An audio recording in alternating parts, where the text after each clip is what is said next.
Hello and welcome to another episode of The Creative Habit. I'm Rodney and today I'll be speaking on something very controversial. I'll be sharing my thoughts on God and the concept of free will. Just a heads up, prepare to have your most cherished beliefs challenged. You see, I like to believe that there's no better way to connect with God than to challenge your own beliefs about Him or her. Shout out to Ariana Grande. And I've been thinking about free will and how much of a role God actually plays in the day-to-day of our lives. Before you take out your earphones, your headphones, and call me blasphemous, hear me out. You might learn something.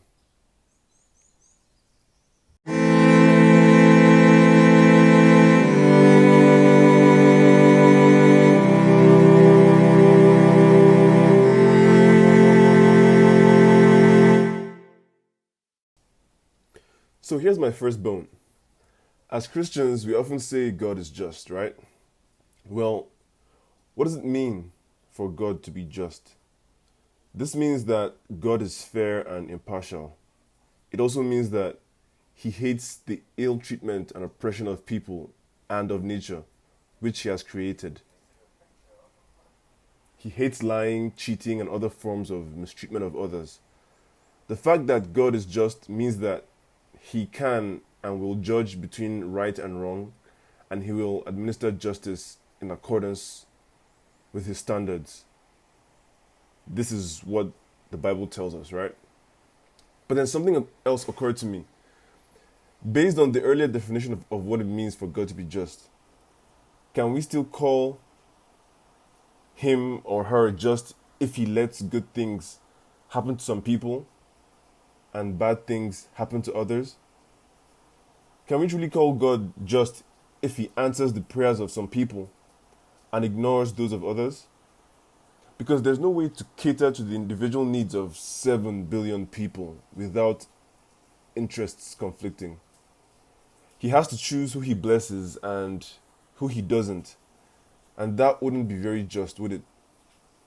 How can a God who sees all, knows all, and has power over all justify the vast injustices that happen on a daily basis? But then it occurred to me that the only way God can be just in this world is to be a silent observer, never getting involved.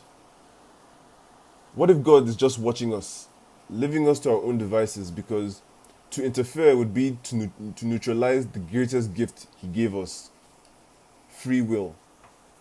The ability to make our own choices while taking responsibility for the consequences of said choices. And concepts like responsibility, praise, guilt, sin, etc. only apply to actions freely chosen. Let that sink in. You see, I often refer to free will as the chemical X of creation. If you're familiar with Powerpuff Girls, if you're a millennial and you watch Powerpuff Girls, you would know that chemical X is really what made the Powerpuff Girls really special. And I feel like free will does the same for human beings. That's the same for us right now, because it's the one ingredient that accounts for all that is good, bad, and ugly in this world. It is quite simply the game changer. Free will has made all the difference between being a living human and just an existing sack of bones, a zombie or a robot. You know, it's God's way of testing the limits of His creation, because He could have easily just made us subservient to His will. No questions asked, no rules broken, but He gave us that edge because He Himself wanted to see something. It was like, you know, let me see what's up with what I've done. You know, and this leads me to my next theory. What really is the meaning behind what happened in the Garden of Eden? We've been told that God created everything that exists, including man and woman, Adam and Eve, and He put them in the Garden of Eden, right? We're also told that God gave Adam and Eve access to every part of the garden except the tree of life, or the tree of knowledge of good and evil, which bore a very special fruit that contained all that knowledge. He said, and I quote, You may surely eat of every tree of the garden, but of the tree of the knowledge of good and evil you shall not eat. For in the day that you eat it, you shall surely die. Those are very, very strong words. Those are like, that's a threat. That's a directive. It doesn't get more dire than that. So I have a theory that the fruit was God's way of testing the curiosity of man and the limits of his autonomy, his free will. Understand this. The garden was perfect. They had no reason whatsoever to ever want to leave. It had everything they ever wanted readily available. They existed inside a perfect paradise. It was perfect, but it was limited. That's the catch. Naturally, the human spirit gets restless when it goes idle, when there are no challenges, nothing new to experience, no sense of fulfillment. This idleness and recklessness, gave the serpent the perfect conditions to seduce Adam and Eve. And I have another theory that God actually sent the serpent to test his creations, but that's another story for another day. So basically, Adam and Eve were given a simple choice.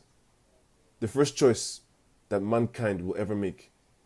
This would be the first real application of free will, apart from naming all the animals in the garden, I suppose. But anyway, Adam and Eve had to choose between spending all of eternity in a perfect paradise where nothing ever happens, no challenges, no conflict, no growth, just peace and quiet forever. Or eat the fruit and gain access to a brave new world where there are challenges to overcome, new things to experience, discover and create. How could Adam and Eve possibly resist?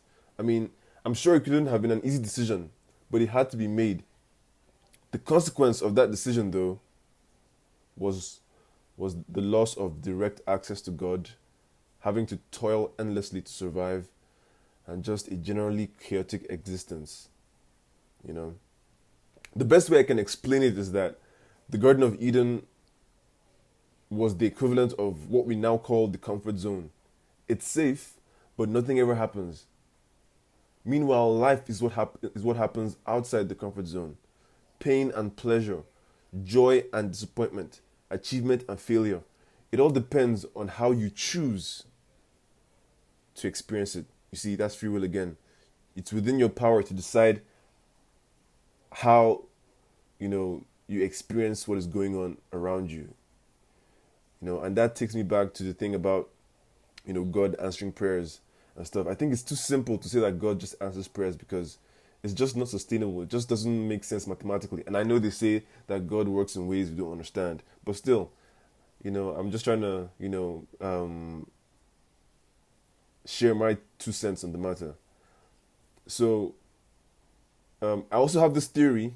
Man, so many theories. I've thought a lot about this, but I have this theory that God could have placed Adam and Eve outside the garden to begin with, thrusting them straight into a life of hardship, risk, and reward. But he wanted them to make the choice. This is the key point here. Choice. God has always given us a choice. The consequence of eating the apple is that we will be left to our own devices in this cruel world, left to figure it out, to fend for ourselves, to make use of the mind that he blessed us with. God had to make sure that his precious creation was ready to become a creator himself. Think about it. He wanted to show us the best of life. But even then, the best of life is not enough for a human being. What makes us special and unique is that we want to add our own, experience to life. And I think for people who claim to love and worship God, maybe we underestimate him a little bit. Because the Garden of Eden was never the final plan. How simplistic would that be? How can God create a whole entire planet and galaxy and universe and then confine us to a tiny portion of it? God is better than that. I mean, if we're made in his image, it goes to say, it goes to it will be right to say that, you know, our curiosity and need to explore, to create, is the same as God's. And, you know, by creating us the way he did, perhaps even he doesn't even know what we're capable of, because somewhere in the Bible it says, you know, who can know the heart of man?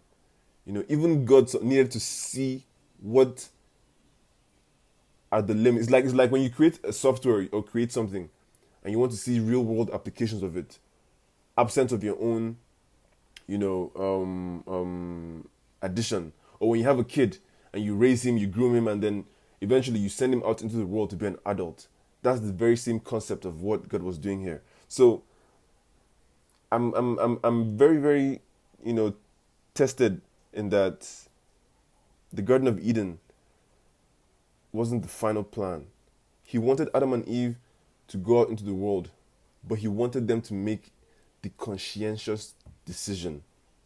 You know, I just don't like the idea of